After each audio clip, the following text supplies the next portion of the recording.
Abdullah bin Umar bin Al-Khattab, may Allah be pleased with them, narrated that he heard Messenger of Allah, sallallahu alayhi wasallam, as saying, 3 men, amongst those who came before you, set out until night came and they reached a cave, so they entered it.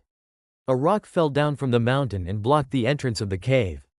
They said, nothing will save you from this unless you supplicate to Allah by virtue of a righteous deed you have done. Thereupon, one of them said, O Allah, I had parents who were old, and I used to offer them milk before any of my children or slaves. One day, I went far away in search of grazing and could not come back until they had slept. When I milked as usual and brought the drink, I found them both asleep. I hated to disturb them and also disliked to give milk to my children before them.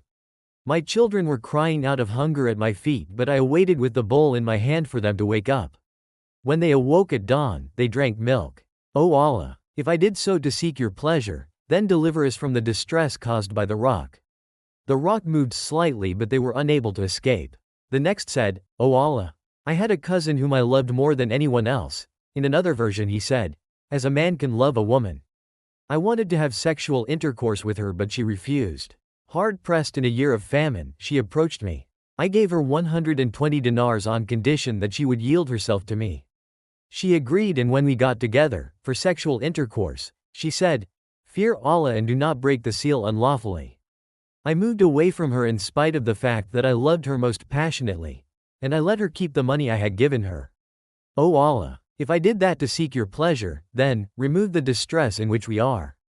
The rock moved aside a bit further, but they were still unable to get out. The third one said, O Allah, I hired some laborers and paid them their wages, except one of them departed without taking his due. I invested his money in business and the business prospered greatly.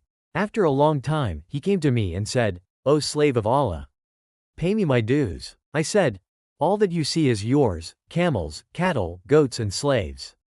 He said, O slave of Allah, do not mock at me. I assured him that I was not joking. So he took all the things and went away. He spared nothing. O Allah, if I did so seeking your pleasure, then relieve us of our distress. The rock slipped aside and they got out walking freely.